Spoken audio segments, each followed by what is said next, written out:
Hello साथियों, स्वागत है आपका ग्रो अप मंत्रा में। मैं आपका साथी अंकुर वर्मा एक बार फिर आपके सामने हाजिर हूं अपनी एक नई क्लास के साथ। जी हाँ, हमारी हाल ही में जो जल्दी में एक परीक्षा होने जा रही है UP triple S C PET की, और हमारे आगे भी जो परीक्षाएं और भी भिन्न भिन्न प्रकार की हैं, जैसे बैंक, आरआरबी, ग्रुप डी, और भी यूपी ट्रिपल एस सी की एक और भर्ती है, हमारी वीडियो वाला जो एग्जाम होना है, और भी विभिन्न एग्जाम चलते रहते हैं जिनमें करंट अफेयर्स क्वेश्चन आते हैं।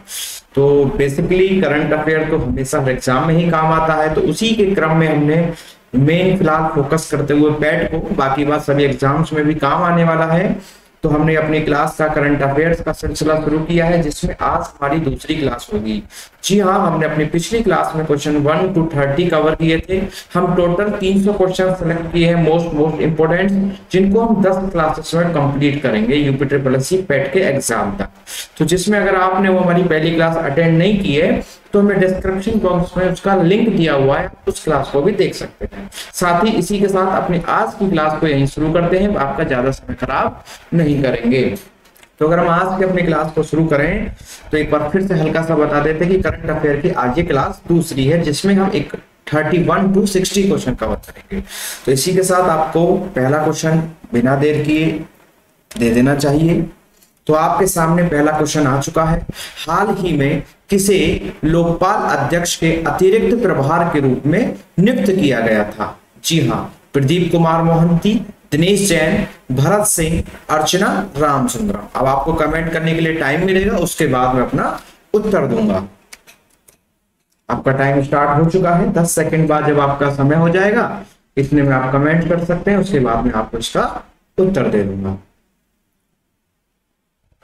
तो इसी के साथ समय समाप्त आपके पहले क्वेश्चन का। आज की क्लास के आज के सेशन का पहले क्वेश्चन का समय समाप्त होता है।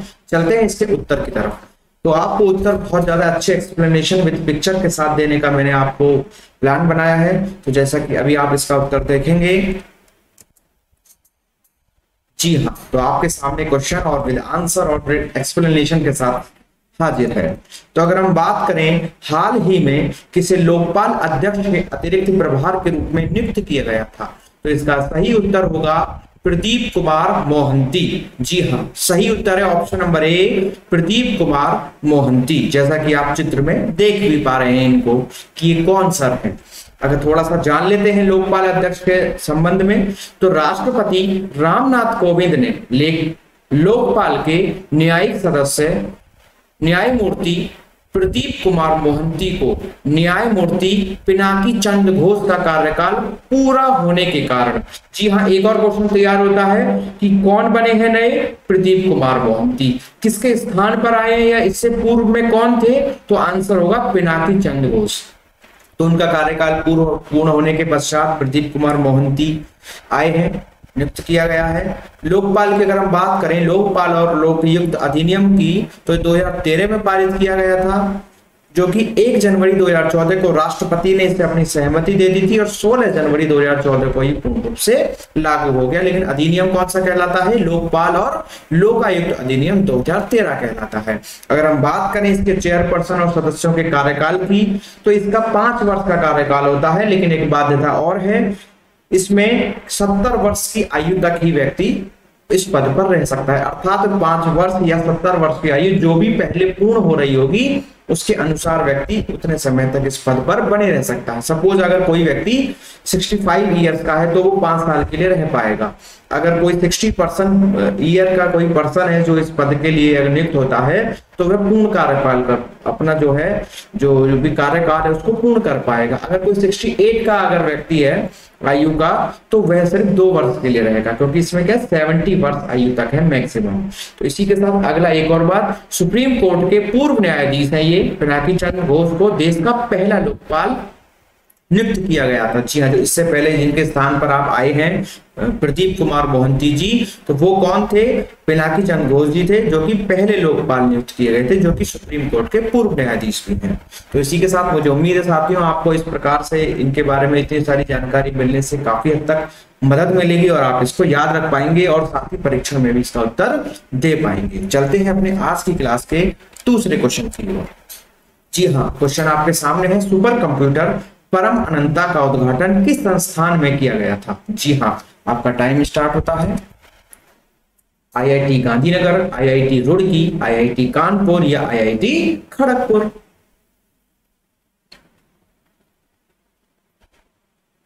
समय समाप्त। तो अब आपका क्वेश्चन का उत्तर देने का समय आ गया है, तो चलते हैं इसके उत्तर की ओर। तो बात करें अगर सुपर कंप्यूटर परम अनंता की, तो इसका उद्घाटन किस संस्थान ने किया था, तो इसकी बात करें तो इसका सही उत्तर होगा आईआईटी गांधीनगर। जी हाँ, आईआईटी गांधीनगर होगा। आईआईटी गांधीनगर कमीशन परम अनंता सुपर कंप्यूटर, जैसा कि आप पिक्चर में नीचे देख पा रहे हैं कि परम अनंता सुपर कंप्यूटर जो है वो कमीशन है आईआईटी गांधीनगर में इसका उद्घाटन किया गया था। चलिए, सरकार ने देश में विकसित 838 टेराफ्लॉप्स की क्षमता से गणना करने में सक्षम परम अनंत सुपर कंप्यूटर आईआईटी गांधीपुर में लगाया है, वो गांधीनगर में लगाया है। चलिए चलते हैं इसी के साथ अगले क्वेश्चन की ओर।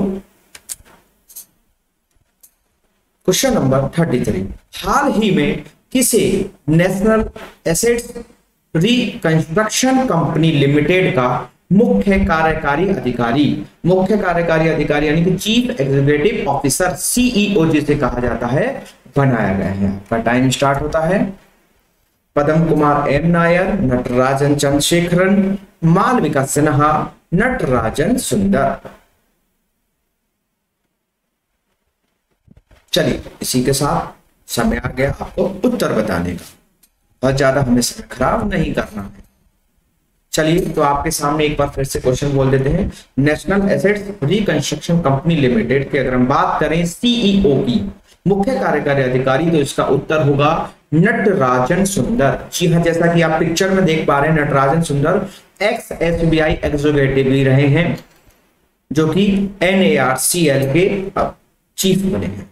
चलिए, तो भारतीय स्टेट बैंक के पूर्व कार्यकारी अधिकारी नटराजन सुंदर 30 मई को प्रबंध निदेशक और सीईओ के रूप में शामिल हुए हैं।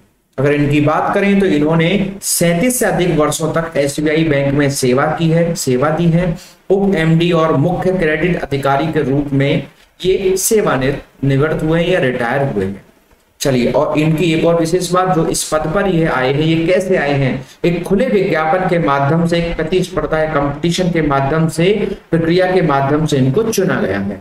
अप्रैल 2022 में सार्वजनिक और निजी दोनों क्षेत्रों के वरिष्ठ बैंकरों के चयन पैनल द्वारा उनका साक्षात्कार भी लिया गया था, जिसके बाद इनका इस पद के लिए चुनाव किया गया है नटराजन सुंदर जी का। इसी के साथ अगले क्वेश्चन की तरफ चलते हैं। क्वेश्चन नंबर 34, सुपर कंप्यूटरों की शीर्ष 500 सूची, जो सुपर कंप्यूटर होते हैं, अगर उनके टॉप 500 की बात करें तो उसमें 59वें जो संस्करण के अनुसार किसने जापान के फुगाकू को पछाड़कर, एक जापान का ये अब तक का सुपर कंप्यूटर था, उसको पछाड़कर दुनिया का सबसे तेज कंप्यूटर कौन बन गया है? जी हाँ, आपका समय स्टार्ट होता है। सुपर कंप्यूटर जापान के फुगाकू को पछाड़कर बना। समिट यूएसए, फ्रंटियर यूएस, सनवे, ताई बुलाइट या सियरा। चलिए तो उत्तर की तरफ चलते हैं।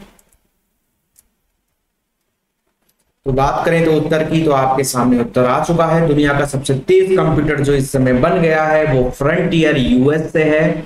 फ्रंटियर, जी हाँ, फ्रंट पर आ गया है, सबसे आगे आ गया। याद करने के लिए थोड़ा सा इसको रिलेट कर सकते हैं, तो फ्रंटियर फ्रंट पे आ गया है, सबसे दुनिया का सबसे तेज कंप्यूटर, जो कि यूएस। जर्मनी द्वारा अनावरण किए गए दुनिया के सबसे शक्तिशाली सुपर कंप्यूटर की टॉप 500 सूची के 59वें संस्करण के अनुसार यूएस से ओरल का सुपर कंप्यूटर फ्रंटियर है, जो कि हैवलेट पैकार्ड एंटरप्राइजेस आर्किटेक्चर का उपयोग करके बनाया गया है। एक सुपर कंप्यूटर है जो कि उन्नत यानी कि अच्छी क्लास की, एक बहुत ही अच्छी किस्म के माइक्रो डिवाइसेस प्रोसेसर से लैस है, यानी कि उसमें सारी चीजें इन्वॉल्व हैं। तो जापान के सुपर कंप्यूटर फुगाकू को इसने क्या कर दिया है? पछाड़ दिया है। किसने पछाड़ दिया है? फ्रंटियर ने पछाड़ दिया है। चलिए, तो फ्रंटियर जैसा कि आप इमेज में भी देख पा रहे हैं साथियों। चलते हैं अगले क्वेश्चन की तरफ। हाल ही में राष्ट्रीय सूचना विज्ञान के महानिर्देशक, जी हाँ, राष्ट्रीय सूचना विज्ञान के महानिर्देशक के रूप में किसने पदभार संभाला है? जी हाँ, ये भी एक नियुक्ति से संबंधित क्वेश्चन हो गया। तो अगर राष्ट्रीय सूचना विज्ञान केंद्र की बात करें तो एनआईसी, नेशनल इंफॉर्मेटिक्स सेंटर की बात करें, जिसको हम जो भी हमारी सरकारी सूचनाएं होती हैं, यहाँ तक कि हमारे जो रिजल्ट्स आदि वगैरह होते हैं वो सब इसी के माध्यम से हमारे पब्लिश किए जाते हैं। तो उसके महानिर्देशक के रूप में किसने पदभार संभाला है? अलकेश कुमार शर्मा, शेफाली दास, राजेश गेरा या नीता वर्मा? आपका कमेंट्स के लिए टाइम शुरू होता है। सभी साथी कमेंट करेंगे, कमेंट्स जरूर करें।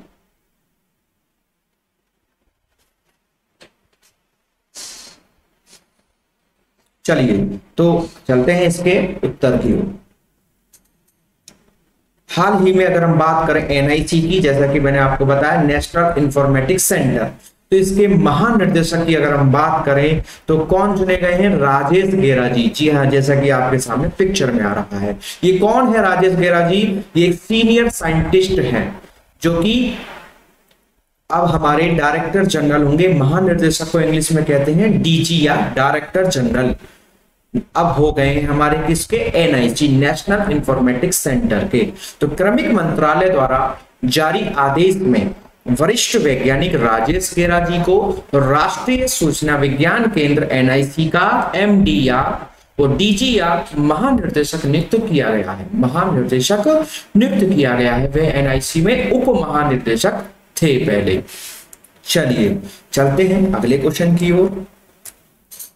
Question number 36। जून 2022 में संयुक्त राष्ट्र यूएन ने तुर्की गणराज्य को किस रूप में मान्यता देने की मंजूरी दी? जी हाँ, जो तुर्की गणराज्य है उसको किस रूप में मान्यता दी गई है? तुर्की। बहुत ही अच्छा क्वेश्चन है, इंपॉर्टेंट क्वेश्चन है। अंतरराष्ट्रीय स्तर की समसामयिकी यानी कि करंट अफेयर से रिलेटेड क्वेश्चन है। समय शुरू होता है आपका, उसके बाद आपको उत्तर दिया जाएगा विद एक्सप्लेनेशन।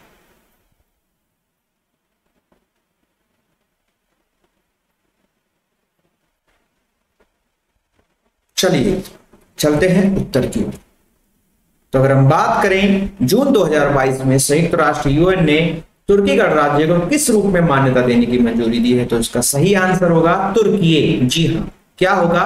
तुर्कीये होगा इसका आंसर। तो संयुक्त राष्ट्र ने तुर्की के नाम बदलने के अनुरोध को, जो तुर्की कहा जाता था जिसे पहले, अब उसका नाम बदलने का अनुरोध जो उन्होंने किया था तो उसको स्वीकार कर दिया है और उसका नाम हो गया है तुर्कीये।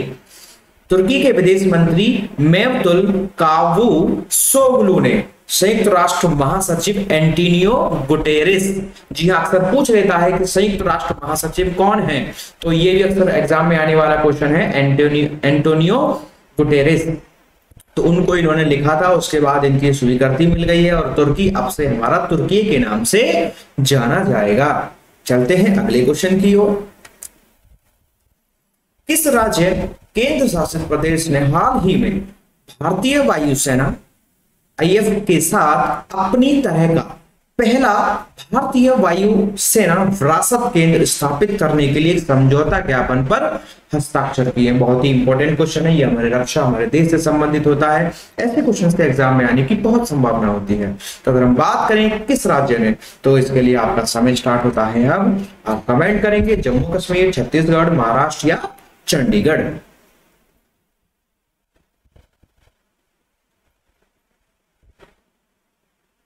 चलिए चलते हैं उत्तर की ओर। तो अगर हम बात करें किस राज्य या केंद्र शासित प्रदेश ने भारतीय वायुसेना आईएफ के साथ अपनी तरह का पहला भारतीय वायुसेना विरासत केंद्र स्थापित करने के लिए अगर समझौते पर हस्ताक्षर किए हैं, तो इसका सही आंसर होगा चंडीगढ़। जी हाँ, सही उत्तर क्या है इसका? चंडीगढ़ होगा। विभिन्न युद्धों में भारतीय वायुसेना की भूमिका और इसके समग्र कामकाज को प्रदर्शित करने के लिए एक विरासत केंद्र चंडीगढ़ में बनाया जाएगा। जी हाँ, किसी भी चीज का विरासत केंद्र होना चाहिए ताकि इसके बारे में हमें संपूर्ण जानकारी लग सके, क्योंकि किसी भी चीज की जो पूर्व जानकारी आई हमें आगे के लिए सीख देती है और कुछ अच्छा सोचने के लिए हमें या किसी भी चीज को सोचने में एक तर्क प्रदान करने में महत्वपूर्ण होती है। तो उसके लिए एक आवश्यक कदम होता है कि विरासत केंद्र आदि स्थापित होने चाहिए। तो बहुत ही अच्छा डिसीजन है ये। तो इसे कहां पर इसके लिए अनुमति या हस्ताक्षर किए गए, समझौता किया गया है, तो उसका आंसर होगा चंडीगढ़। भारतीय वायुसेना और चंडीगढ़ प्रशासन द्वारा संयुक्त रूप से IAF हेरिटेज सेंटर की स्थापना की जाएगी। पंजाब के राज्यपाल बनवारी लाल पुरोहित और वायुसेना air chief marshal VR Chaudhari इसमें मौजूद रहे, जैसा कि आप पिक्चर्स में देख पा रहे होंगे। तो उम्मीद है कि आप काफी हद तक इस प्रकार से याद रख पाएंगे। प्रयास पूरा किया गया है कि आप ज्यादा से ज्यादा चीजों को याद रख सकें और एक क्वेश्चन के साथ कई क्वेश्चंस के भी हल देने के लिए आप कैपेबल हो सके, आप और भी इससे रिलेटेड कोई क्वेश्चन बनता है तो उसका भी उत्तर दे सकें। बेशक हम टोटल 300 क्वेश्चन करेंगे, लेकिन लगभग 400, 500, 600 क्वेश्चन इन 300 क्वेश्चन से हमारे कवर होंगे। तो किसी भी हाल में पूर्णतः उम्मीद यह है कि आपका एग्जाम में क्वेश्चन करंट अफेयर का ना छूट पाए। चलिए चलते हैं अगले क्वेश्चन की ओर। भारत के प्रधानमंत्री नरेंद्र मोदी ने लाइफ मूवमेंट की शुरुआत की है। जी हाँ, बिल्कुल, बहुत ही चर्चा में है। लाइफ मूवमेंट चर्चा में रहा की शुरुआत जो की है, तो लाइफ जो शब्द दिया है उसमें ई का क्या अर्थ है? अगर हम बात करें इसके फुल फॉर्म की तो उसमें ई का मतलब क्या है? पर्यावरण, ऊर्जा, अर्थव्यवस्था या पृथ्वी? समय आपका स्टार्ट, अब आप कमेंट करेंगे। भारत के प्रधानमंत्री नरेंद्र मोदी ने लाइफ मूवमेंट से शुरुआत किया है, तो पहला क्वेश्चन तो यही बन गया। लाइफ मूवमेंट किसने शुरू किया? प्रधानमंत्री नरेंद्र मोदी ने हमारे भारत में। ई का क्या अर्थ है? तो चलते हैं उत्तर की ओर। तो जैसा कि आप देख पा रहे हैं, पूरी इसकी लाइफ की डेफिनेशन है, पूर्ण रूप में लिखा हुआ है, lifestyle for the environment. जी हाँ, तो इसमें ई का जो संबंध है वो है पर्यावरण यानी कि एनवायरमेंट से। जी हाँ मेरे साथियों, ई का मतलब पर्यावरण या एनवायरमेंट से है। लाइफ मूवमेंट में बात करते हैं इसके बारे में थोड़ी सी। तो पर्यावरण दिवस पर, जी हाँ, जो हमारा एनवायरमेंट डे होता है उस पर प्रधानमंत्री नरेंद्र मोदी ने दुनिया को पर्यावरण अनुकूल जीवन शैली अपनाने के लिए life for the environment global mission की शुरुआत की। जी हाँ, लाइफ फॉर द एनवायरमेंट ये ग्लोबल मिशन है, यानी कि वर्ल्ड व्यापी, पूरे देश के साथ साथ बाहर भी इस प्रकार से अपनाया जाना चाहिए, जिसमें क्या है कि हमें अपना जीवन, अपनी जीवन शैली, अपने प्रकार का जो भी काम काज है इस प्रकार से करने चाहिए कि जो उसमें जो भी चीजें हम प्रयोग करें वो पर्यावरण के अनुकूल, अर्थात हमारे पर्यावरण को, हमारी प्रकृति को नुकसान न पहुंचे। तो इस मौके पर माइक्रोसॉफ्ट के संस्थापक बिल गेट्स भी इसमें शामिल रहे लाइव कॉन्फ्रेंसिंग के द्वारा। चलिए, तो वैश्विक स्तर पर सतत विकास को लेकर काम कर रही वैश्विक एजेंसियों के प्रतिनिधि, दुनिया के बड़ी संख्या में देशों के प्रतिनिधि भी इसमें लाइव कॉन्फ्रेंसिंग के द्वारा मौजूद रहे हैं। तो लाइफ मूवमेंट बड़ा इंपॉर्टेंट है। किससे संबंधित है अगर पूछे तो पर्यावरण से संबंधित है, और इसमें ई का संबंध क्या है तो बात करें तो इसमें भी हमारा उत्तर आएगा एनवायरमेंट, पर्यावरण। चलते हैं अपने अगले क्वेश्चन की। Question number 39। इस बैंक ने हाल ही में project world of advanced virtual experience के अंतर्गत, जी हाँ, project world of advance virtual experience के अंतर्गत अपना पहला डिजिटल उत्पाद, digital product pre approved person loan launch किया है। यानी कि प्री अप्रूव्ड, जो पहले से अप्रूव्ड हो, पर्सनल लोन लॉन्च किया है किसने? समय आपका शुरू होता है bank of India, Punjab national bank, Indian bank या यूनियन बैंक ऑफ इंडिया। सभी साथी कमेंट करेंगे। समय आपका समाप्त हुआ। चलिए उत्तर की ओर चलते हैं। एक बार फिर से पहले थोड़ा सा क्वेश्चन को देखते हैं। Project world of advance virtual experience के अंतर्गत अगर हम बात करें तो पहला डिजिटल उत्पाद है क्या? प्री अप्रूव्ड पर्सनल लोन, जो कि लॉन्च किया गया है किसके द्वारा? अगर हम बात करें तो इसका उत्तर होगा इंडियन बैंक। जी हाँ, कौन सा बैंक? इंडियन बैंक है। तो इंडियन बैंक ने अपनी world of advanced virtual experience web project के तहत, जी हाँ, वेब प्रोजेक्ट के तहत प्री अप्रूव्ड पर्सनल लोन सुविधा शुरू की है या लॉन्च किया है। चेन्नई के बैंक ने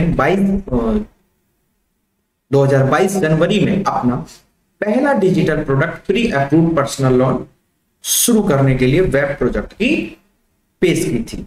तो बात करें तो ये इसका सही उत्तर क्या होगा? प्री अप्रूव्ड पर्सनल लोन से संबंधित तो हमारा होगा इंडियन बैंक। इसी के साथ थोड़ा सा ये जान लेते हैं कि इंडियन बैंक के इस समय प्रबंध निर्देशक और मुख्य कार्यपालक अधिकारी यानी कि एमडी और सीईओ कौन है? तो इसका उत्तर है एसएल जैन। जी हाँ, एसएल जैन कौन है? हमारे इंडियन बैंक के प्रबंध निरीक्षक एवं मुख्य कार्यपालक अधिकारी। इंडियन बैंक, जैसा कि आप पिक्चर में देख पा रहे हैं, इंडियन बैंक ने प्रोजेक्ट वेब के तहत प्री अप्रूव्ड पर्सनल लोन 2022 उत्पाद लॉन्च किया। चलते हैं अपने अगले क्वेश्चन। क्वेश्चन नंबर 40, जून 2022 को भारत ने हॉकी एशिया कप में, हॉकी का जो एशिया कप होता है, में किसे हराकर कांस्य पदक जीता है। कांस्य पदक अगर हम बात करें मेडल्स की, तो इसमें से थर्ड स्थान वाले को दिया जाता है। पहला स्थान जिसको आता है उसको हमारा गोल्ड मिलता है, फिर सिल्वर और फिर कांस्य। चलिए, तो यानी कि भारत तीसरे स्थान पर रहा है इसमें, तो किसे हरा कर रहा है आप कमेंट करेंगे। चीन, जापान, ऑस्ट्रेलिया या न्यूजीलैंड। आपका समय स्टार्ट होता है, सभी साथी कमेंट करेंगे। चाहे कमेंट गलत हो लेकिन प्रयास जरूर करना चाहिए, हम सबको कमेंट जरूर करना चाहिए। तो चलते हैं उत्तर की ओर। जून 2022 को भारत ने हॉकी एशिया कप में किसे हराकर कांस्य पदक जीता, तो उत्तर होगा इसका जापान। जी हां, क्या होगा, जापान।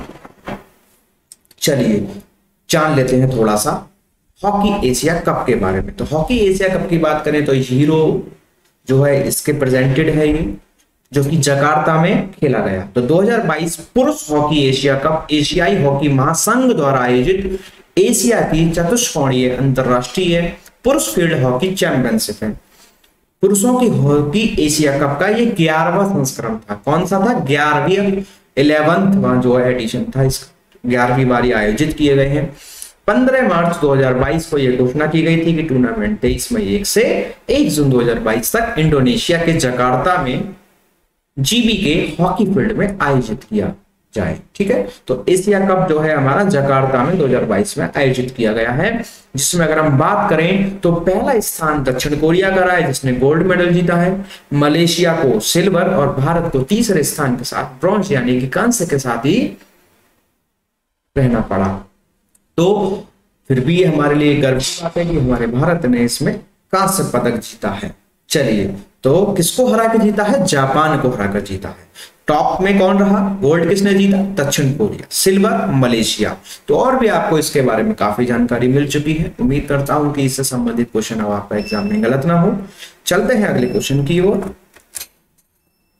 जून 2022 को किस बीमा कंपनी ने बीमा रत्न योजना की शुरुआत की है। जी हां, किस कंपनी ने बीमा रत्न योजना की शुरुआत की है।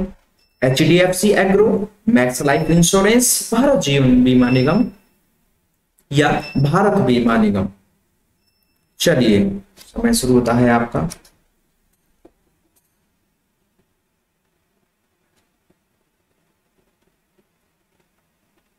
बीमा रत्न योजना, जी हां, बीमा रत्न योजना।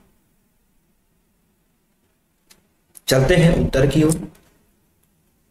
जून 2022 को किस बीमा कंपनी ने बीमा रत्न योजना की शुरुआत की, तो बहुत ही सिंपल, हमारे बीमा सेक्टर में, इंश्योरेंस सेक्टर में सबसे बड़ा संस्था भारतीय जीवन बीमा निगम LIC ने इसको शुरुआत की है। LIC की बीमा रत्न योजना एक ऐसी पॉलिसी है जिसमें पॉलिसी धारक की दुर्भाग्यपूर्ण मौत के बाद परिवार को वित्तीय सहायता देती है और साथ ही और भी कई जरूरतों को पूरा करने के लिए गारंटीड बोनस देती है। इसके अलावा यह योजना के तहत लोन भी मिलता है। तो बीमा रत्न योजना की शुरुआत जून 2022 में किसने की है, तो भारतीय जीवन बीमा निगम ने की है। बेस्ट मनी बैंक योजना मानी जा रही है 2022 की बीमा रत्न योजना, presented by LIC life insurance corporation of India. चलिए चलते हैं अगले क्वेश्चन की ओर। जून 2022 को टाइम्स बिजनेस अवार्ड 2022 किसे प्रदान किया गया है। टाइम्स बिजनेस अवार्ड 2022 किसे प्रदान किया गया है, बस में स्टार्ट होता है। फाल्गुनी नायर, नीता अंबानी, रश्मि साहू, ननीमा सिंह।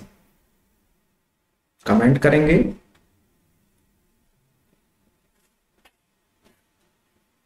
चलिए चलते हैं उत्तर की ओर।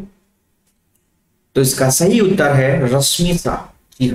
टाइम्स बिजनेस अवार्ड 2022 की विनर हैं रश्मि साहू। ये पूर्वी भारत के अग्रणी खाद्य ब्रांड रुचि फूड लाइन, जो रुचि फूड लाइन है, और उड़ीसा की नंबर 1 मसाला कंपनी की निर्देशक हैं रश्मि साहू जी, को टाइम्स बिजनेस अवार्ड 2022 जिनको प्राप्त हुआ है। तो जी हाँ, रश्मि जो है हमारी खाद्य ब्रांड रुचि फूड लाइन और उड़ीसा की नंबर 1 मसाला कंपनी, इन दोनों की निर्देशक हैं, डायरेक्टर हैं। उन्हें ये पुरस्कार प्रसिद्ध बॉलीवुड अभिनेता और सामाजिक कार्यकर्ता सोनू सूद ने दिया था। थोड़ा ये भी जान लेते हैं, जैसा कि आप पिक्चर में देख भी पा रहे हैं। तो इनको जो टाइम्स बिजनेस अवार्ड 2022 मिला है वो किसने दिया था इनको? हमारे बॉलीवुड अभिनेता और बहुत ही चर्चित हमारे सामाजिक कार्यकर्ता। इन्होंने कोरोना काल और भिन्न भिन्न प्रकार से किस प्रकार से लोगों की मदद की है, यह चर्चा करें तो बहुत लंबा समय की आवश्यकता होगी। कुल मिलाकर बहुत ही एक नेक और एक अच्छे सच्चे इंसान सोनू सूद ने दिया था। यह पुरस्कार पूर्वी भारत के अग्रणी रेडी टू ईट ब्रांड की श्रेणी में दिया गया है। Ready to eat brand. चलिए, तो उत्तर होगा रश्मि साहू। चलते हैं अपने अगले क्वेश्चन की। क्वेश्चन नंबर 43, जून 2022 को भारत और किस देश के बीच, जी हां, भारत और किस देश के बीच तीसरी पैसेंजर ट्रेन मिताली एक्सप्रेस को हरी झंडी दिखाई गई? जी हां, बहुत ही चर्चित अच्छा क्वेश्चन, एग्जाम के हिसाब से मोस्ट इंपोर्टेंट क्वेश्चन। तो जो हमारी तीसरी पैसेंजर ट्रेन है मिताली एक्सप्रेस को हरी झंडी दिखाई गई है, तो हमें बताना है भारत और किस देश के बीच की गई होगी। तो ऑप्शन है नेपाल, बांग्लादेश, पाकिस्तान और भूटान। चारों ही हमारे पड़ोसी देश हैं, तो जानना आवश्यक है। और ट्रेन हमारे इन्हीं देशों में चलाई जा सकती है भारत से। तो चलिए, तो चलते हैं इसके उत्तर की ओर। तो इसका उत्तर होगा बांग्लादेश। जी हां, जैसा कि आप पिक्चर में देख पा रहे हैं, मिताली एक्सप्रेस न्यू जलपाईगुड़ी से ढाका के बीच चलने वाली ट्रेन को रेल मंत्री अश्विन वैष्णव ने और बांग्लादेश के रेलवे मिनिस्टर नुरुल इस्लाम सुजान ने वीडियो कॉन्फ्रेंसिंग के जरिए मिताली एक्सप्रेस की शुरुआत को हरी झंडी दिखाई। चलिए, भारत बांग्लादेश के बीच जो तीसरी ट्रेन चली है वो कौन सी है? हमारी मिताली एक्सप्रेस है, जो कि न्यू जलपाईगुड़ी से ढाका के बीच चलेगी, जिसको हमारे भारत के रेल मंत्री अश्विन वैष्णव और बांग्लादेश के रेलवे मिनिस्टर या मंत्री नुरुल इस्लाम सुजान ने वीडियो कॉन्फ्रेंसिंग के द्वारा हरी झंडी दी। तो याद रखेंगे, मिताली एक्सप्रेस तीसरी पैसेंजर ट्रेन है हमारी भारत और बांग्लादेश के बीच की। मिताली एक्सप्रेस भूलना नहीं है। स्थान भी न्यू जलपाईगुड़ी से ढाका, इसको भी थोड़ा सा याद रखने का प्रयास करेंगे। चलते हैं अपने अगले क्वेश्चन की ओर। तो क्वेश्चन नंबर 44, जून 2022 को भारत और किस देश के बीच, जी हां, भारत और किस देश के बीच संयुक्त सैन्य परीक्षण अभ्यास, संयुक्त मतलब कंबाइंड रूप से जब हम सैन्य परीक्षण अभ्यास करते हैं तो किया गया है जून 2022 में भारत और किस देश के बीच, जिसका नाम था संप्रति एक्स। तो आपका समय स्टार्ट होता है, इसके बीच हुआ है म्यांमार, ऑस्ट्रेलिया, चीन या बांग्लादेश।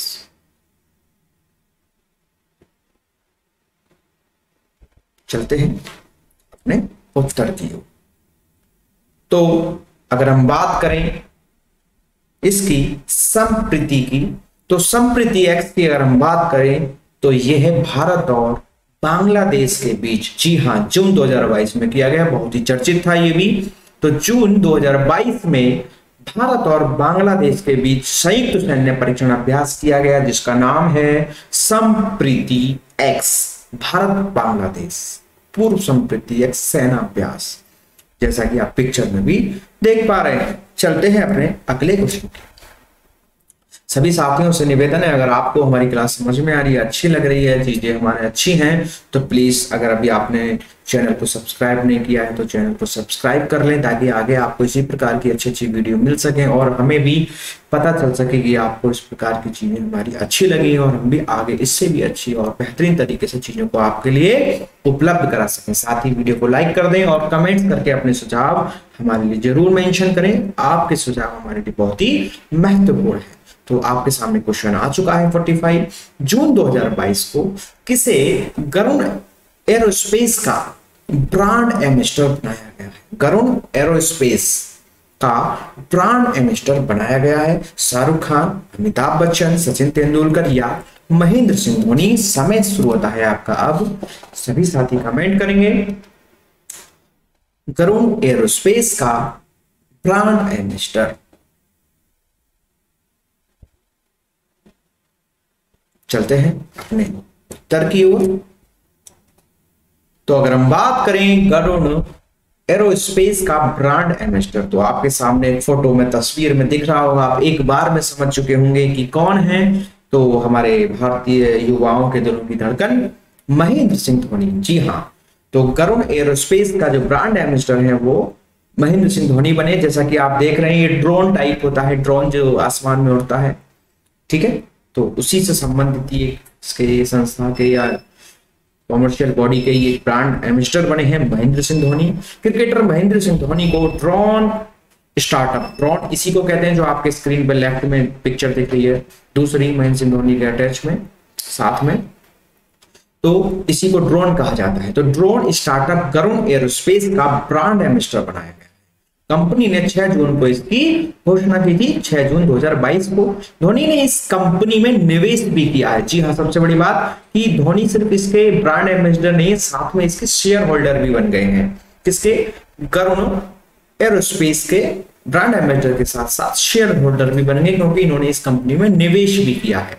ये किस लिए किया गया है, क्या है ये? तो चेन्नई की गरुड़ एरोस्पेस ने हाल ही में एग्रीकल्चर को सपोर्ट करने के लिए, जी हाँ, कृषि यानी कि एग्रीकल्चर को सपोर्ट करने के लिए अपने प्लान की घोषणा की थी। वह ग्रामीण स्तर के एंटरप्रेन्योर या कीटनाशक और उर्वरक रिटेलर्स को ड्रोन बेचने के लिए एक मॉडल पर काम कर रही है। जी हाँ, तो किसानों से एग्रीकल्चर खेती बाड़ी से संबंधित क्षेत्र के कुछ आगे सुधार के लिए इस प्रकार का एक मिशन या एक इन्होंने योजना बनाई है गरुड़ एरोस्पेस, जिसके ब्रांड एम्बेसडर महेंद्र सिंह धोनी, साथ में शेयर होल्डर भी। चलते हैं अगले क्वेश्चन की ओर। जून 2022 को किसके द्वारा पुनीत सागर अभियान, जी हाँ, पुनीत सागर अभियान का आयोजन किया गया है? पुनीत सागर अभियान मोस्ट इंपोर्टेंट है, चर्चा में रहा था, न्यूज में काफी रहा। चलिए, पुनीत सागर अभियान एनसीसी, रक्षा मंत्रालय, जल सेना, थल सेना। समय शुरू करते हैं आपका उत्तर देने के लिए। आपका समय शुरू हो चुका है।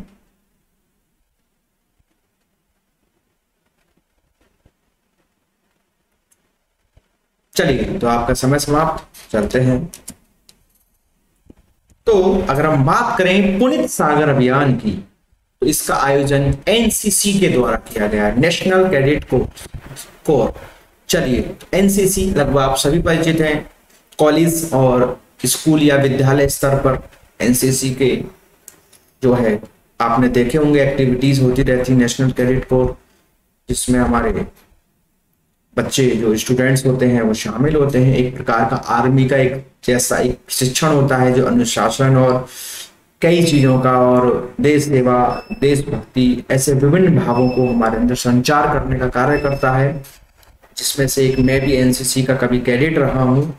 मैंने भी एनसीसी में अच्छे खासे प्रमाण पत्र प्राप्त किए हैं। थल सेना जैसे कैंप मैंने अटेंड किए हैं। तो देशभक्ति और उत्साह और देश के लिए अपने कर्तव्य, अपने समाज के लिए कर्तव्य और एक नियमबद्धता, व्यवस्था आदि विभिन्न चीजें, अनुशासन संबंधी विभिन्न जो एक गुण है वो हमारी एनसीसी हमें पैदा करती है। चलिए, तो इसका पुनीत सागर अभियान की बात करें तो एनसीसी होगा इसका आंसर। जान लेते हैं इसके बारे में। जैसा कि आप पिक्चर में देख पा रहे हैं पुनीत सागर अभियान, तो इसमें क्या है, तो एनसीसी ने 30 मई 2022 को पुनीत सागर अभियान शुरू किया। यह 5 जून 2022 तक जारी रहा, जो विश्व पर्यावरण दिवस का प्रतीक है। जो कि देखो, एनवायरमेंट से रिलेटेड जो भी क्वेश्चंस होते हैं एग्जाम में मोस्ट इंपोर्टेंट माने जाते हैं, तो इसलिए थोड़ा और भी आवश्यक है इसको याद रखना, जानना। इस अभियान में 10 राज्यों और 4 हमारे केंद्र शासित प्रदेश जो हमारे यूनियन टेरिटरी है 4 और 10 हमारे कंप्लीट जो राज्य स्टेट्स हैं। लगभग इन 10 राज्य और 4 केंद्र शासित प्रदेशों के 74,000 कैडेट्स ने भाग लिया इसमें। क्या किया, एनसीसी कैडेटों के साथ एनसीसी के पूर्व छात्र भी थे जो कभी रहे हैं, जैसे कि मैं भी एक एनसीसी छात्र हूं पूर्व, तो ऐसे एनसीसी पूर्व छात्र, वहां के स्थानीय लोग जो लोकल बॉडीज होती हैं वो लोग, और पूरे भारत में कई स्थानों पर पर्यटकों ने भी इसमें हिस्सा लिया। किससे संबंधित, इस अभियान के दौरान एकत्र किए गए कचरे को इन्होंने जगह जगह से कचरे को उठाया और निजी एजेंसियों के सहयोग से पर्यावरण के अनुकूल तरीके से उसको निपटाने का काम किया गया। इस अभियान के दौरान विभिन्न स्थानों पर ड्राइंग, निबंध लेखन, पोस्टर मेकिंग, लेख लेखन, कविता, वाद विवाद आदि जैसी कुछ प्रतियोगिताओं का भी आयोजन किया गया, जिसके माध्यम से पुनीत सागर अभियान चलाया गया, जो कि समाज में एक पर्यावरण के प्रति जागरूकता, उसको साफ सुथरा रखने से संबंधित महत्वपूर्ण विषय या उद्देश्यों के साथ चलाया गया पुनीत सागर अभियान। जी हाँ, एनसीसी के द्वारा, नेशनल कैडेट कोर, चलिए राष्ट्रीय कैडेट कोर भी कह देते हैं इसे हिंदी में। चलते हैं अगले क्वेश्चन की ओर। जून 2022 को सिक्किम की तितली के रूप में किसे घोषित किया गया है? जी हाँ, बहुत ही इंपॉर्टेंट है, अच्छा क्वेश्चन है। सिक्किम की तितली किसे घोषित किया गया है? Blue Duke, white Duke, red या ब्लैक ड्यूक? समय शुरू होता है आपका, कमेंट करेंगे मेरे सभी साथी।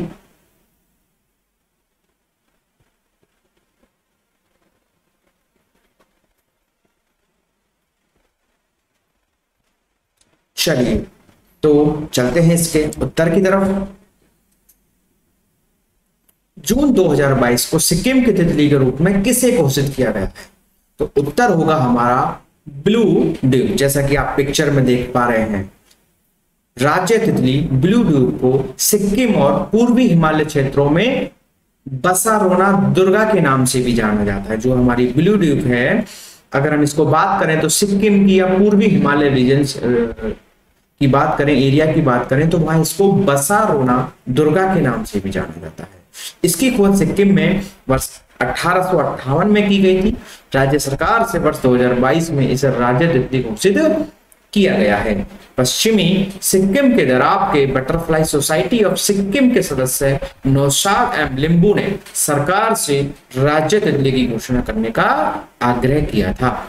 अगर हम बात करें तो ब्लू ड्यूक तितली की, तो इसको वन्य जीव संरक्षण एक्ट के तहत, जी हाँ, वन्य जीव संरक्षण एक्ट 1972 के तहत इसको अब विशेष सुरक्षा भी प्राप्त है। जी हाँ, इस प्रकार से जब वन्य जीव संरक्षण एक्ट 1972 के अंतर्गत किसी को सुरक्षा प्रदान की जाती है, तो वो हमारा उसकी देखभाल करना, उसको ना मारना और विभिन्न ऐसे अधिकार उस जीव या जंतु को प्राप्त हो जाते हैं, जिससे उनकी संख्या बढ़ सके और उनका संरक्षण किया जा सके। तो राज्य तितली की चयन प्रक्रिया में किशन पिक को दूसरा स्थान मिला है। साथ ही यह भी जान लेंगे, किशन पिकक को दूसरा स्थान मिला है और पहला ब्लू ड्यूक को मिला है। तो सिक्किम की तितली कौन हुई? हमारी ब्लू ड्यूक हुई। चलते हैं अपने अगले क्वेश्चन की ओर। जून 2022 को किसने भारत का पहला रुपया आधारित क्रिप्टो इंडेक्स क्रैब 8 लॉन्च किया है? कॉइन वजीर, कॉइन स्विच कुबेर या कॉइन बेस? कमेंट करेंगे सभी साथी, आपका टाइम स्टार्ट होता है।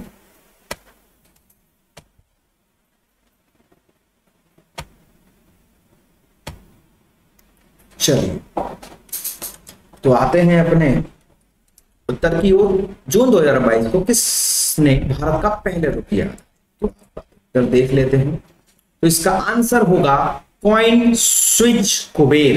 कॉइन स्विच कुबेर, जैसा कि आप स्क्रीन पर भी एक पिक्चर के माध्यम से देख पा रहे हैं, ये हमारा भारत का पहला रुपया आधारित क्रिप्टो इंडेक्स है। क्रिप्टो करेंसी एक डिजिटल करेंसी होती है, आपने नाम सुना होगा बिटकॉइन का, तो उसी से संबंधित ये कॉन्सेप्ट है। तो अगर हम बात करें भारत के सबसे बड़े क्रिप्टो निवेश एप्लीकेशन या एप्लीकेशन जिसे बोलते हैं, कॉइन स्विच ने, जी हाँ, कॉइन स्विच ने आज क्रिप्टो रूपी इंडेक्स को लॉन्च कर दिया है हमारे देश में। आज से मतलब आजकल अभी हमारे सामने हमारे बीच में शामिल हो चुका है। तो ये भारत का पहला बेंचमार्क इंडेक्स है जो भारतीय रुपये आधारित क्रिप्टो बाजार के प्रदर्शन को मापता है। कॉइन स्विच कुबेर एक क्रिप्टो करेंसी एक्सचेंज वॉलेट है। जी क्या है ये? क्रिप्टो करेंसी एक्सचेंज वॉलेट है। चलिए, क्योंकि क्रिप्टो करेंसी पर अभी हमारे भारत में निश्चित कोई फाइनल अभी डिसीजन नहीं आया है, इसको क्या रखना है, विभिन्न अन्य देशों में विदेशों में काफी प्रचलित है, चाइना से मूल रूप से संबंधित रखता है ऐसा माना जाता है। तो कॉइन स्विच कुबेर क्या है? क्रिप्टो करेंसी एक्सचेंज वॉलेट है। भारत का पहला रुपया आधारित क्रिप्टो इंडेक्स क्रैवेट लॉन्च किया गया है। इसके द्वारा कॉइन स्विच कुबेर। चलते हैं अपने आज की क्लास के अगले क्वेश्चन पे। जून 2022 को केंद्रीय खुफिया एजेंसी का नया प्रमुख किसे नियुक्त किया गया? जी हाँ, जून 2022 को केंद्रीय खुफिया एजेंसी का नया प्रमुख किसे नियुक्त किया गया है? तपन डेका, राजीव कुमार, तरुण रेड्डी, तुषार कुमार। चलिए कमेंट करेंगे। आपका समय शुरू हो गया है।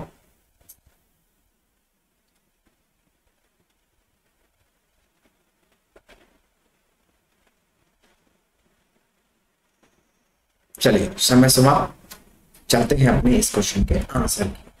तो अगर हम बात करें जून 2022 को राष्ट्रीय खुफिया एजेंसी यानी कि आईबी जिसे कहा जाता है इंटेलिजेंस ब्यूरो, भारत की खुफिया एजेंसी होती है। केंद्रीय खुफिया एजेंसी यानी कि भारत के अंदर जो गतिविधियां चल रही हैं उनको चुपचाप गुप्त तरीके से उनकी जानकारी निकालना, यहाँ तक कि देश के साथ साथ विदेशों में भी किसी प्रकार की कुछ जानकारियां निकालना जो कि हमारे देश के लाभदायक सिद्ध हो सकती है, या अपने देश के अंदर कोई ऐसी गतिविधि जो हमारे देश के लिए नुकसानदायक हो सकती है, इन सब की जांच करना, गुप्त तरीके से इनको पता करना और उन पर काम करने का काम हमारा इंटेलिजेंस ब्यूरो करती है। अगर हम बात करें इसके नए प्रमुख की तो उसे में किसे नियुक्त किया गया है? तो इसका आंसर होगा तपन डेका। जी हाँ, किसी भी चीज की गुप्त रूप से जानकारी निकालने के लिए बहुत मेहनत करनी पड़ती है, तपना पड़ता है। याद करने के लिए थोड़ा सा याद रखेंगे, रिलेट किया गया तपने से, तो इनको अपना तपन दिखानी पड़ेगी, तपना पड़ेगा। तपन डेका, तो तपन डेका हमारा आईबी के इंटेलिजेंस ब्यूरो के नए चीफ बनाए गए हैं जो कि भारतीय पुलिस सेवा के वरिष्ठ अधिकारी थे। जी हाँ, भारतीय पुलिस सेवा के वरिष्ठ अधिकारी तपन कुमार डेका खुफिया एजेंसी इंटेलिजेंस ब्यूरो का नया चीफ इनको बनाया गया है। केंद्र सरकार ने तपन कुमार डेका को आईबी का नया निदेशक नियुक्त किया है। हिमाचल प्रदेश कैडर के ये हमारे आईपीएस अधिकारी हैं जो 30 जून को पदभार ग्रहण कर अगले 2 साल तक इस पद पर बने रहेंगे। तो 30 जून को इंटेलिजेंस ब्यूरो के नए प्रमुख या आईबी का निर्देशक इनको नियुक्त किया गया है जो कि 2 वर्ष तक ये इस पद पर बने रहेंगे।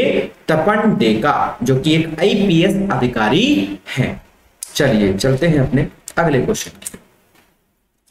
जून 2022 को किसे सर्वसम्मति से इंडिया इंटरनेशनल सेंटर का नया अध्यक्ष चुना गया है? जी हां, जून 2022 को किसे सर्वसम्मति से इंडिया इंटरनेशनल सेंटर का नया अध्यक्ष चुना गया है? आपका समय स्टार्ट होता है। दिनेश शर्मा, श्याम शरण, संजीव कुमार, अवधेश कुमार।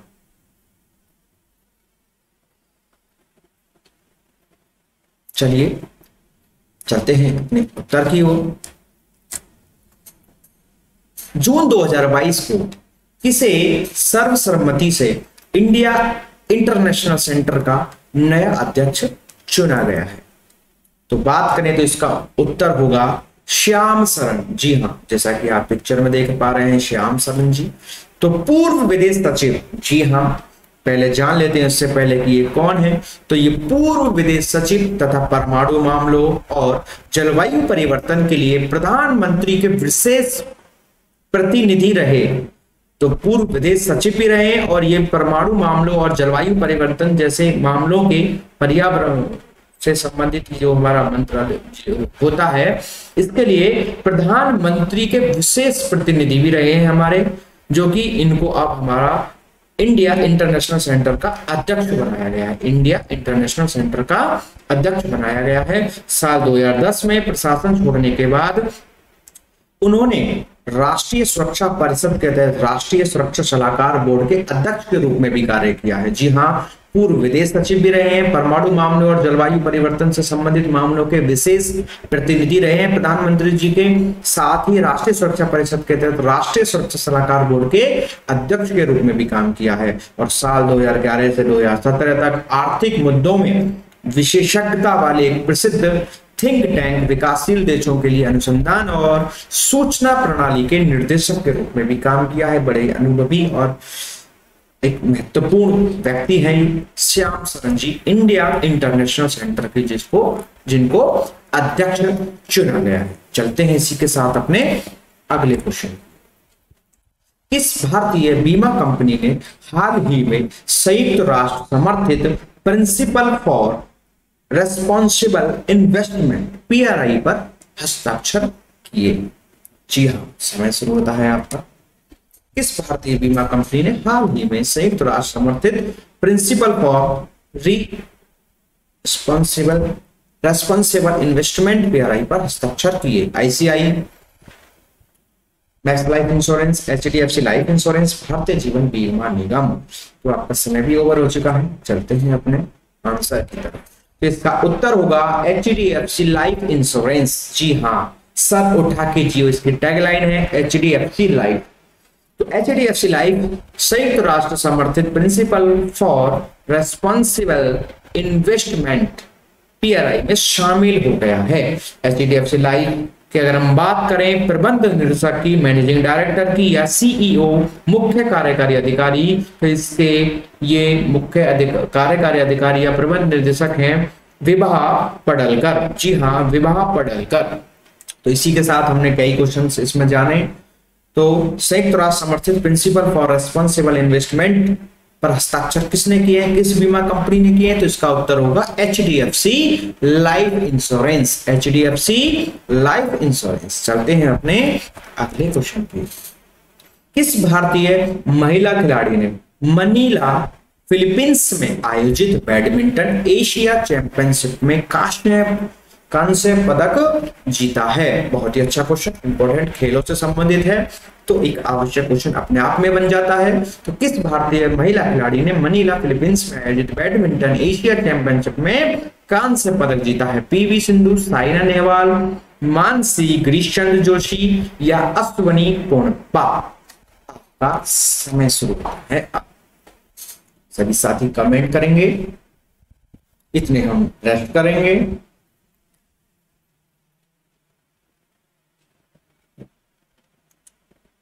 चलिए चलते हैं उत्तर की ओर।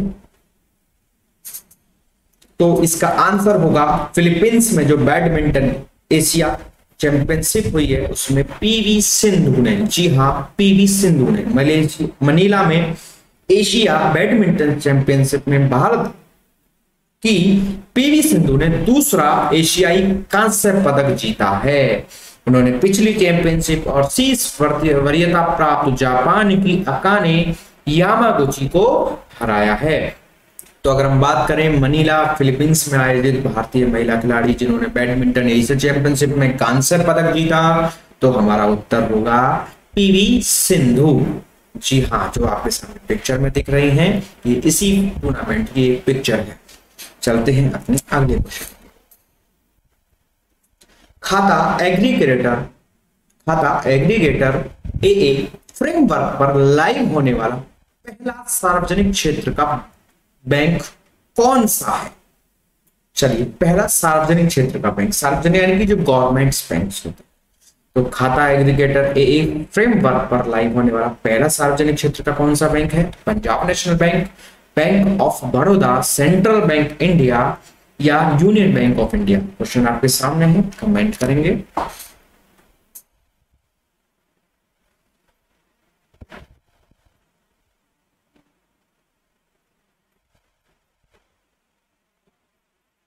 चलते हैं इसके उत्तर की ओर। चलिए, तो इसका आंसर होगा यूनियन बैंक ऑफ इंडिया, जैसा कि आप पिक्चर में भी देख पा रहे हैं यूनियन बैंक का सिंबल लोगो। चलिए, तो union bank of India account aggregator ecosystem पर लाइव होने वाला पहला सार्वजनिक क्षेत्र का बैंक बन गया है। जी हाँ, सार्वजनिक सेक्टर का पहला ऐसा बैंक है जो अकाउंट एग्रीगेटर इकोसिस्टम पर लाइव हुआ है।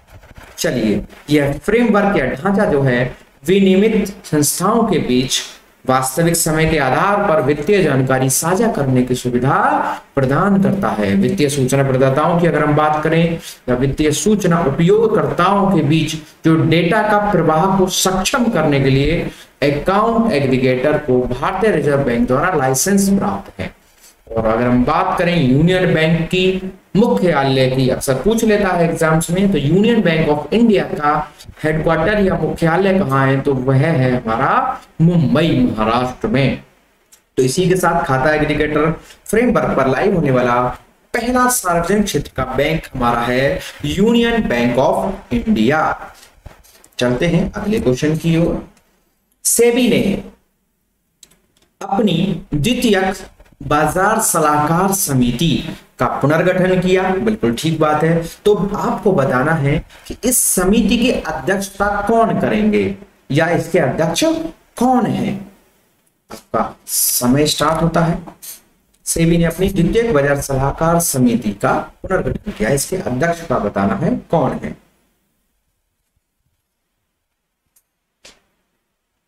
चलते हैं आंसर की ओर।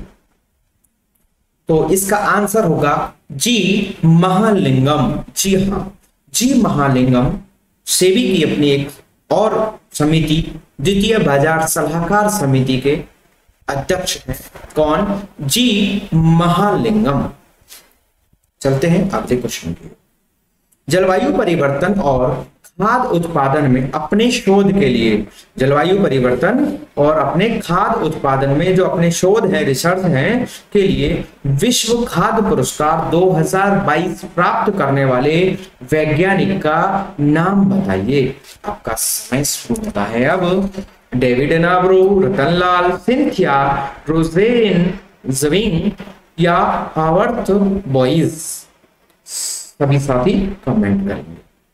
जलवायु परिवर्तन और खाद्य उत्पादन में अपने शोध के लिए विश्व खाद्य पुरस्कार 2022 का किसको मिला है, वैज्ञानिक का नाम जानते हैं। तो इसका उत्तर है, जो वैज्ञानिक हैं नासा साइंटिस्ट हमारी सिंथिया रोजेन ज़विंग सिंथिया रोजेन ज़विंग हमारी नासा की साइंटिस्ट हैं। उनको क्या मिला है? विश्व खाद्य पुरस्कार 2022 मिला है। किसके लिए मिला है? जलवायु परिवर्तन और खाद्य उत्पादन में अपने शोध के लिए। जी हाँ, पिक्चर में आप इनको देख पा रहे हैं मुस्कुराते हुए। मुस्कुराना तो बनता है। तो सिंथिया रोजेन ज़विंग एक अमेरिकी कौन है? कृषि वैज्ञानिक। अमेरिकी यानी कि अमेरिकन है और एक एग्रीकल्चर साइंटिस्ट है, नासा साइंटिस्ट है। चलिए चलते हैं अपने अगले क्वेश्चन। किस विभाग ने one nation one ration card योजना के लिए लोक प्रशासन 2020 में उत्कृष्टता के लिए पीएम का पुरस्कार जीता, प्रधानमंत्री पुरस्कार जीता है? One nation one ration card के लिए लोक प्रशासन 2022 में उत्कृष्टता यानी अच्छे प्रदर्शन के लिए पीएम का पुरस्कार जीता है। खाद्य एवं सार्वजनिक वितरण विभाग, व्यय विभाग, राज्यों का विभाग, खाद्य एवं आपूर्ति विभाग। समय शुरू होता है आपका। सभी साथी कमेंट करेंगे।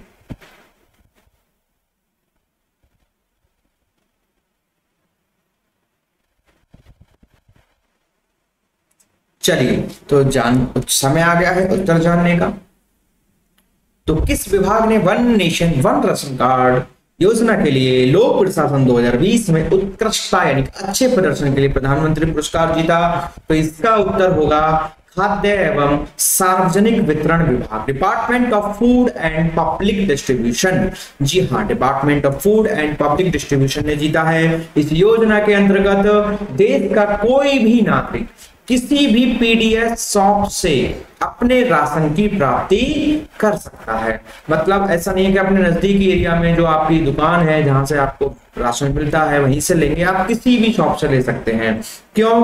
क्योंकि इसमें इस योजना के अंतर्गत एक ऐसा सिस्टम बनाया गया है कि इसमें बायोमेट्रिक सिस्टम होता है, यानी कि आप अपना जब फिंगर या अंगूठा या उंगली लगाते हैं तो उससे आप कहीं भी ले लीजिए, आपको कुछ इस प्रकार की निश्चिंता रहेगी कि आप ही हैं और किसी भी प्रकार की उसमें कोई गड़बड़ी नहीं हो सकती है। इस आधार पर आप कहीं से भी राशन प्राप्त कर सकते हैं। इस योजना को राष्ट्रीय खाद्य सुरक्षा अधिनियम 2013 के अंतर्गत आरंभ किया गया था। इसके अलावा इसमें एक और बात है कि कहीं से भी प्राप्त कर तो सकते ही हैं, साथ में जो 65 साल से ज्यादा आयु के नागरिक हैं, जिनकी आयु 65 से अधिक है, या फिर जो लोग दिव्यांग हैं, किसी भी प्रकार की हैंडीकैप्ड हैं, किसी भी प्रकार की उनमें असमर्थता है, तो उनको राशन की होम डिलीवरी दी जाएगी, यानी कि उनको वहां बाहर जाने की जरूरत नहीं है, उनको उनका राशन घर तक ही पहुंचाया जाएगा। साथ ही अगर आपके आसपास आप घर से दूर हैं, कहीं बाहर रह रहे हैं, तो भी आपको राशन जरूर मिलेगा, अपने वहीं के नजदीकी जो भी पीडीएस शॉप है वहां से मिलेगा। तो इसी के साथ one nation one ration card योजना के लिए पीएम का पुरस्कार किसको मिला है? खाद्य एवं सार्वजनिक वितरण विभाग। चलिए चलते हैं अगले क्वेश्चन की ओर। तो मई 2022 में क्वेश्चन नंबर 57 आपके सामने, मई 2022 में जम्मू और कश्मीर के लिए एक चुनावी नक्शा जारी किया गया था। बिल्कुल जी, परिसीमन आयोग के अनुसार जो परिसीमन किया गया उसके अनुसार जम्मू और कश्मीर में कुल कितनी सीटें सृजित की गई हैं, यानी कि जैसे हमारे हर राज्य की अपनी एक सीट निश्चित होती हैं, उसी के आधार पर जम्मू और कश्मीर के लिए कुल कितनी सीटें होंगी, ये हमें उत्तर देना है। 75, 90, 50, 87 या 95। चलिए समय स्टार्ट होता है, कमेंट करेंगे। 75, 90, 87, 95। जम्मू कश्मीर के लिए कितनी सीटें होंगी?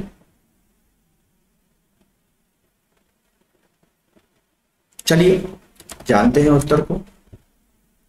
अगर हम बात करें जम्मू कश्मीर के लिए चुनावी नया नक्शा जारी किया गया है, उसके परिसीमन के अनुसार जम्मू कश्मीर में कुल सीटें होंगी तो उनकी संख्या है 90, 90 होंगी। जी हाँ, याद रखना है अच्छे से। कश्मीर संभाग को 47 है, जम्मू संभाग को 43 है, अनुसूचित जाति 7 और अनुसूचित जनजाति को 9 होंगी।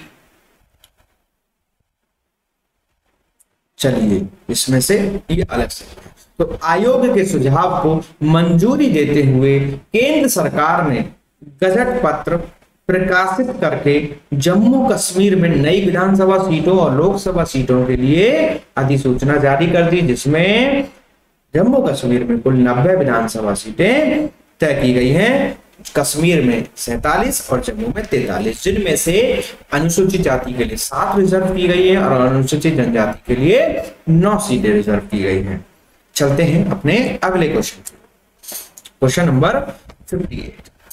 भारत को Delhi Meerut regional rapid transit system project के लिए पहली semi high speed regional train किस कंपनी ने डिजाइन किया है? बहुत ही अच्छा क्वेश्चन।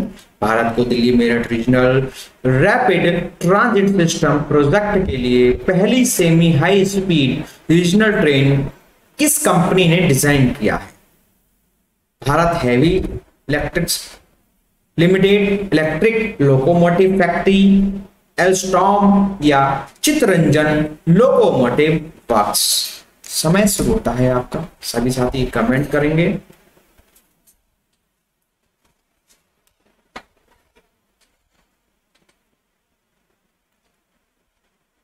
इसी के साथ समय आ गया उत्तर पे चर्चा करने का। तो भारत को Delhi Meerut regional rapid transit system project के लिए पहली semi high speed diesel train किस कंपनी ने डिजाइन की है? तो उसका उत्तर है एल्स्टॉम। जी हाँ, ट्रेन आप देख पा रहे हैं कितनी भव्य और आकर्षक और सुंदर और आधुनिक जो भी टेक्नोलॉजी है सभी से युक्त ट्रेन है, जो कि कंपनी का नाम है एल्स्टॉम। तो भारत के प्रथम RRTS के कोच गुजरात से तैयार होकर आने लगे हैं, यानी कि गुजरात में तैयार हो रहे हैं। इसे मेक इन इंडिया के तहत बनाया जा रहा है एस्ट्रॉम कंपनी के द्वारा। 180 किलोमीटर घंटे की डिजाइन स्पीड है इसकी, 160 किलोमीटर घंटे की ऑपरेशनल स्पीड है और 100 किलोमीटर घंटे की एवरेज स्पीड के साथ ये RRTS ट्रेनें भारत में अब तक की सबसे तेज ट्रेनें होंगी। जी हाँ, तो एल्स्ट्रॉम इसका सही उत्तर है। चलते हैं अगले क्वेश्चन की ओर। Question number 59। तो मैरकॉम के इंडिया सोलर प्रोजेक्ट ट्रैकर के अनुसार, जी हाँ, मैरकॉम के इंडिया सोलर प्रोजेक्ट ट्रैकर के अनुसार 10 गीगावाट और सौर ऊर्जा उत्पादन विकसित करने वाला पहला राज्य कौन बन गया है? उत्तर प्रदेश, झारखंड, राजस्थान या गुजरात। समय शुरू होता है आपका।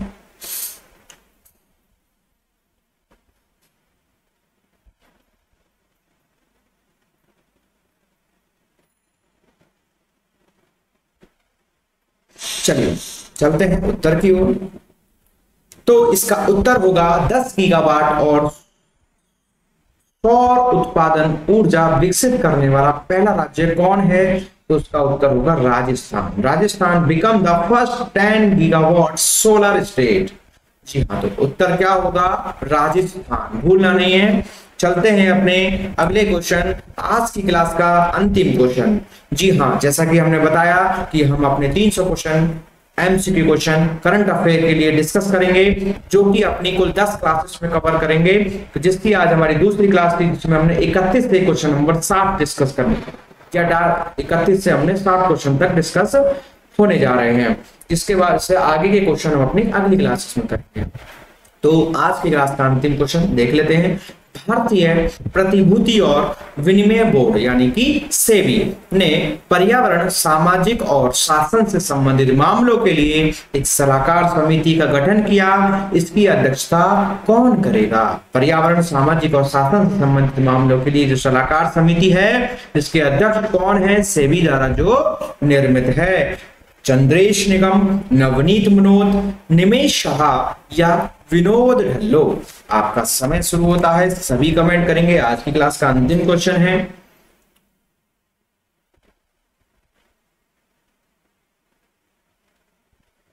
भारतीय प्रतिभूति और विनिमय बोर्ड यानी कि सेबी। चलिए, तो आज की क्लास के अंतिम क्वेश्चन के उत्तर की ओर चलते हैं। तो इसका आंसर होगा नवनीत मनोत। जी हाँ, पर्यावरण, सामाजिक और शासन से संबंधित मामलों के लिए जो सलाहकार समिति है, उसके अध्यक्ष है नवनीत मनोत। सेबी की एक सहायक संस्था या समिति जिसे हम कह सकते हैं। तो भारतीय प्रतिभूति और विनिमय बोर्ड ने प्रतिभूति बाजार में पर्यावरण, सामाजिक और शासन से संबंधित मामलों पर सलाह के लिए एक समिति का गठन किया है, जिसकी अध्यक्षता कौन करेंगे? HDFC म्यूचुअल फंड के, HDFC जो म्यूचुअल फंड है, उसके मुख्य कार्यकारी अधिकारी जो CEO हैं, वह इसकी अध्यक्षता करेंगे। कौन? नवनीत मनोट। जी हाँ, तो इसी के साथ मेरे साथियों, मेरे भाइयों, मेरे दोस्तों, हमने अपनी आज की क्लास में 31 से क्वेश्चन नंबर 60 तक क्वेश्चन डिस्कस किए, यानी कि कुल 30 क्वेश्चन हमने अपने आज की करंट अफेयर की क्लास में डिस्कस की, जो कि आगामी हमारी परीक्षा UPSC पैट और इसके साथ साथ इस बीच में जो भी कुछ परीक्षाएं होने वाली हैं, उन सभी के लिए महत्वपूर्ण क्वेश्चन साबित होंगे।